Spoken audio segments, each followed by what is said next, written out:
Iván Padilla Bravo. ¿Cómo están ustedes? Sí, pa Bravo, yo. Bueno, contento de estar aquí y contento de que esto esté avanzando, ¿verdad, María Alcina?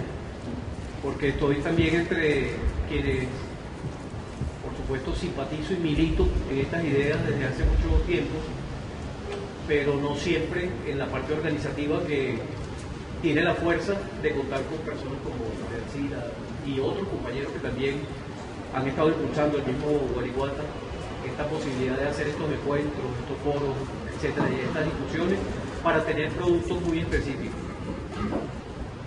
Para llegar a hacer análisis de medios críticos, y lo planteo un poco como para que tengamos algunos elementos también para contribuir al debate, a la discusión, a la reflexión, a la problematización de algunas cosas en la mañana de hoy, para llegar al análisis de medios, el análisis crítico de medios.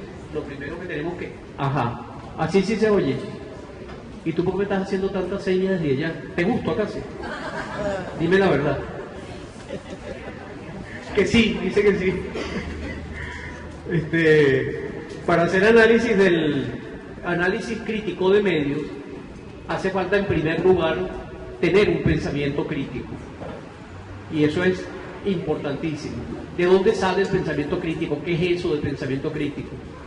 ¿Es un pensamiento en crisis o es un pensamiento que apunta a hacer crítico los acontecimientos o el hecho de que exista una manera de dominación a través de los medios y que podamos llegar a cuestionarla, a problematizarla, a profundizar sobre ella? Hace falta tener un pensamiento crítico. En los tiempos de la revolución bolivariana y chavista hemos tenido la oportunidad de encontrarnos en Venezuela, en nuestra América y en el mundo con la exaltación, digamos así, de esta categoría, la categoría del pensamiento crítico. No porque no existiera, no porque no estuviera presente, no porque no hubiese el ejercicio del pensamiento crítico hace tiempo, sino porque no había una forma, hasta el presente, de organizar ese pensamiento crítico para convertirlo en un espacio también para la lucha de los pueblos por su emancipación, por su independencia definitiva. Y desde Venezuela, junto con Cuba, en ese caso, porque realmente hay que reconocer que la red de intelectuales y artistas en defensa de la humanidad, que son, digamos, los grandes promotores hoy en el mundo del pensamiento crítico, y el surgimiento del Premio Libertador al Pensamiento Crítico, lo digo simplemente para ponerlo como referencia, y referencias visibles, tangibles, que conocemos todas y todos aquí en Venezuela, ¿no? Surgen de aquí de Venezuela, surgen de conversaciones entre el comandante Hugo Chávez y el comandante Fidel Castro, que también con mucha agudeza ha estado pendiente de estos temas, del fortalecimiento del conocimiento y del fortalecimiento de la conciencia a partir también de la reflexión crítica, del estudio, de la revisión de todo lo que hemos conocido hasta el presente en materia no solamente bibliográfica y de investigaciones, resultados de investigaciones, sino en el quehacer cotidiano. Entonces, por eso digo, yo creo que para plantearnos un análisis de medios, un análisis crítico de los medios, hace falta, por supuesto, hace falta muchas cosas. Hacen falta muchas cosas, como para conseguir la paz también hace falta muchas cosas, y si no, preguntémosle a Ali. Pero de verdad hacen falta muchas cosas para llegar al análisis del pensamiento crítico. Pero la primera, o muy importante, es esta, la de tener la capacidad de reconocer que en nosotros y nosotras hay un pensamiento crítico, así sea incipiente, no importa el estatus que tenga ese pensamiento crítico. No vamos a decir que tenga toda la profundidad del mundo, que haya generado tantos o cuantos materiales, pero si tenemos en nuestra vida cotidiana una manera de mirar al mundo que cuestione la cosmovisión del capital, la cosmovisión de los dominadores, que durante más de 500 años aproximadamente han estado, a través de la manera como producimos nuestros bienes materiales, moldeando nuestras conciencias también y nuestro pensamiento, si somos capaces de rebelarnos contra eso, si somos capaces de decir, no, puede ser de otra manera, puede ser visto de otra manera. Porque bien decía Guariguata ahorita cuando se refería a la comunicación en su introducción. La comunicación nos compete a todas y todos los seres humanos, y nos compete desde el momento mismo cuando la humanidad en su conjunto empieza a producir sus bienes materiales. Imagínense, lo estamos remontando al comienzo de la humanidad en la vida, cuando se descubre el pulgar, las posibilidades de prolongar la mano en herramientas que nos permitan modificar la materia prima, que nos permitan modificar lo que conocemos en el entorno, que nos permitan modificar la realidad e inventar realidades nuevas.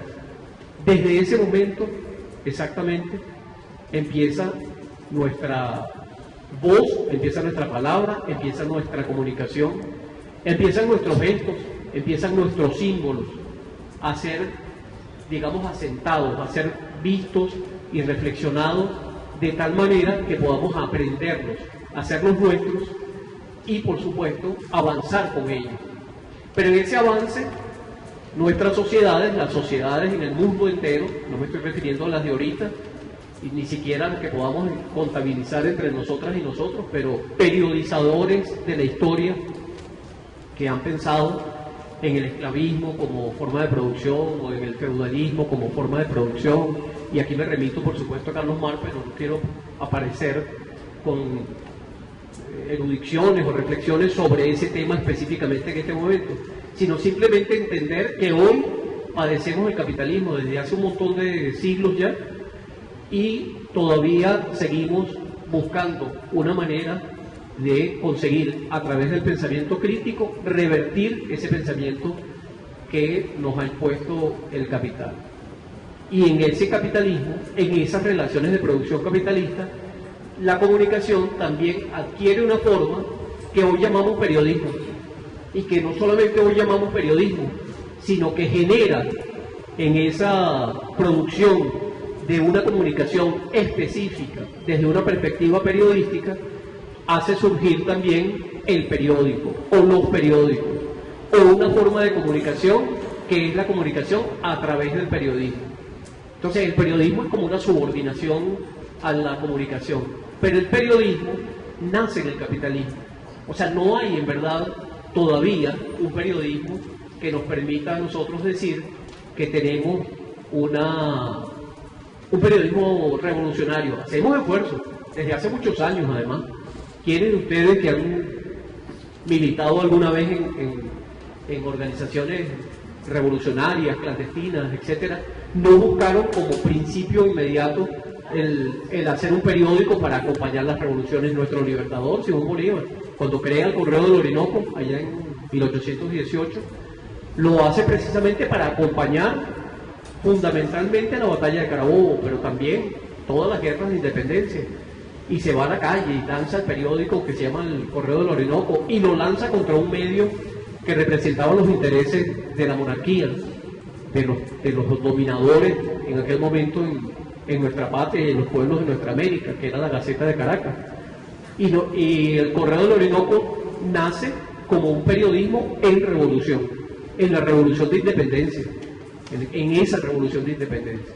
Por eso Chávez, aquí en Venezuela, más tarde, en nuestra Venezuela de ahora, pues de este siglo XXI, más tarde propone retomar el Correo del Orinoco. No sé si lo hicimos bien, pero por ahí anda el Correo del Orinoco. Y nos propuso que hiciéramos el Correo del Orinoco para cumplir esa misma tarea, la tarea de decir la verdad, que es una de las tareas fundamentales de la comunicación auténtica y del periodismo que quisiéramos fuera periodismo auténtico. Y que cada día lo vemos más degradado, más deformado, más inventador de noticias, más conspirador, más golpista, como lo vemos en la actualidad con la que agreden a Venezuela. Por eso mirar o analizar el discurso de los medios en la actualidad pasa por eso también. Y pasa por dar respuestas que no necesariamente tienen que ser repetitivas, o mejor dicho, que no deben ser repetitivas.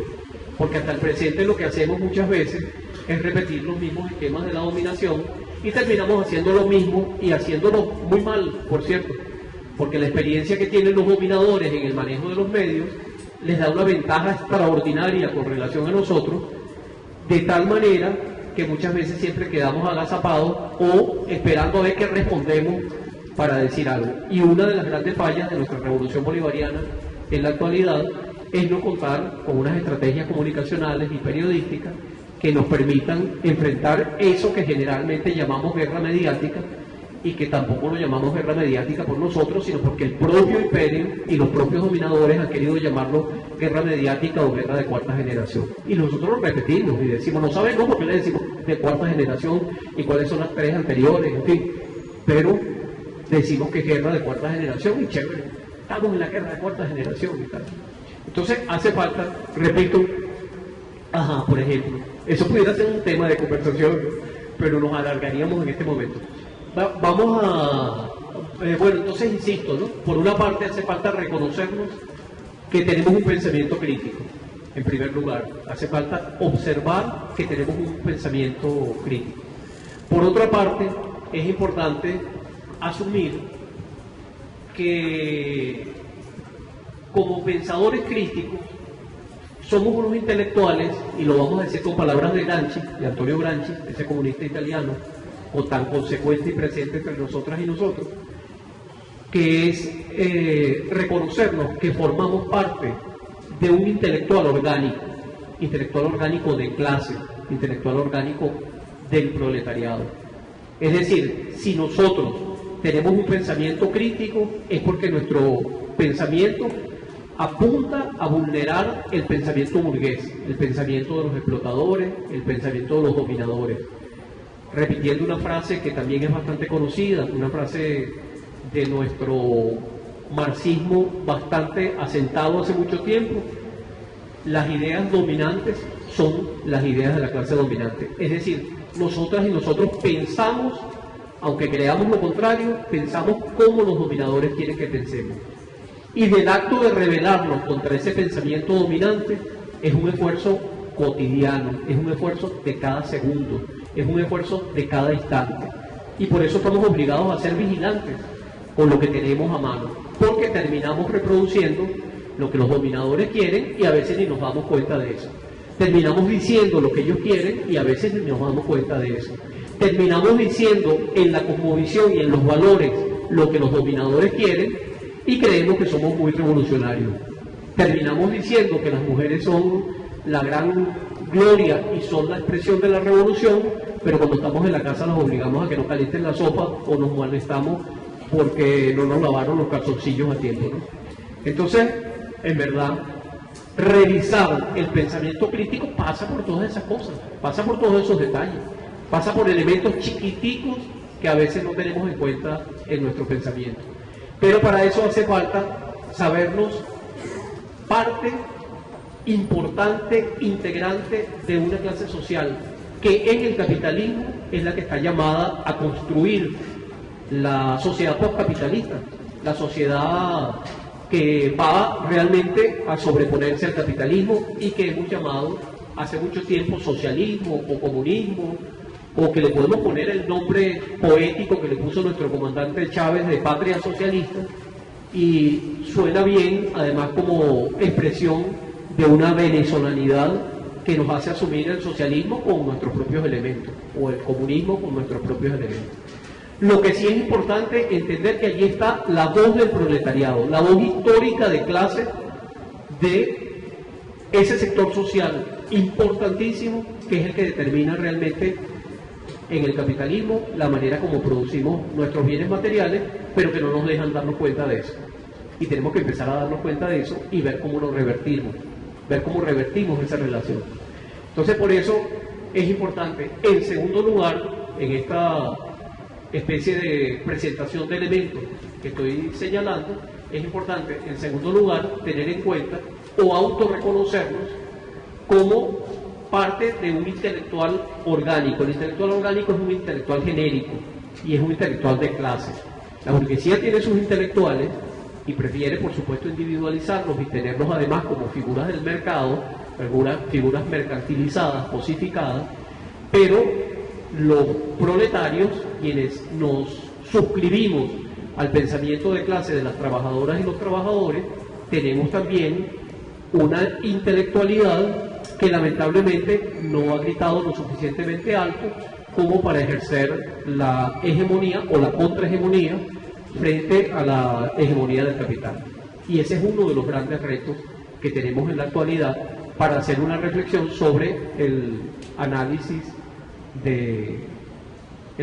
crítico de los medios. Yo tenía por ahí anotado un tercer elemento, pero no me acuerdo si ya lo dije. Déjame buscar la chuleta para ver si ya lo dije o si... Ajá. Bueno, sí lo dije. Porque dije análisis crítico, pensamiento crítico y autorreconocimiento como intelectual orgánico. Entonces, realmente, yo quisiera con esos tres elementos, si se quiere teóricos, pero también críticos, también del pensamiento crítico, dejar una preocupación para el abordaje de este tema en este conversatorio, que qué bueno que está bien nutrido y que qué bueno que bastante gente nos está acompañando en la mañana de hoy para obtener o para contribuir a obtener los productos que tenemos en agenda. No sé quién sigue, Bolívar.